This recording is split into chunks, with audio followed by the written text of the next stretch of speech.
Hi guys, I welcome you to a new episode of the Weekly Trading Idea.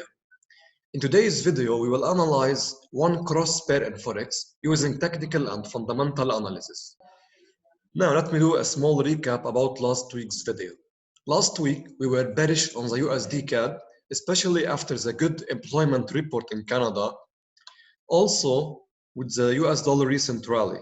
The RSI broke down with a double top as expected, and then price dropped 80 pips and our first target was hit.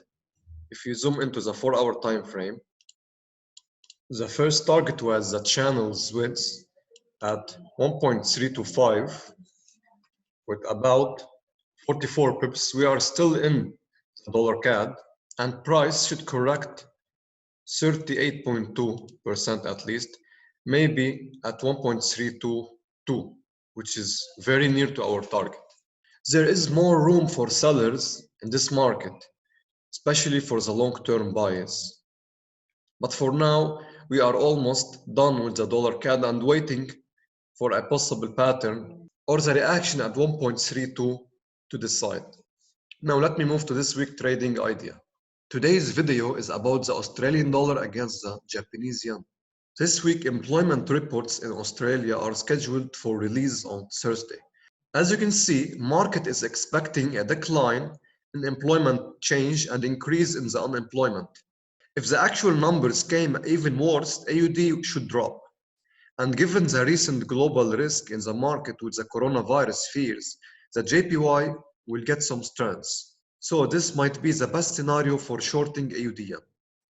On the other side, if employment report beat expectations and coronavirus infections were reduced, this pair could go up. Now let's see where is the best place to enter using technical analysis. Speaking daily chart, price broke a channel down with a retest for the resistance level at 74.2 area, as you can see. The target for this channel on the long-term bias is at 71.5 almost.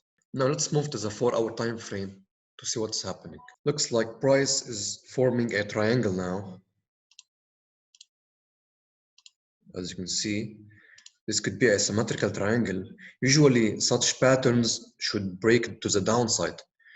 But we will watch the breakout, especially for sellers at 73.5 and for buyers at 74.2. But given that the channel is broken down, the preferred scenario is to break this triangle to the downside. If we break down, the target for the triangle should be at least the low at 72.5, which is about 100 pips. So that is it for me this week. Thank you guys for listening, and I will see you next Monday.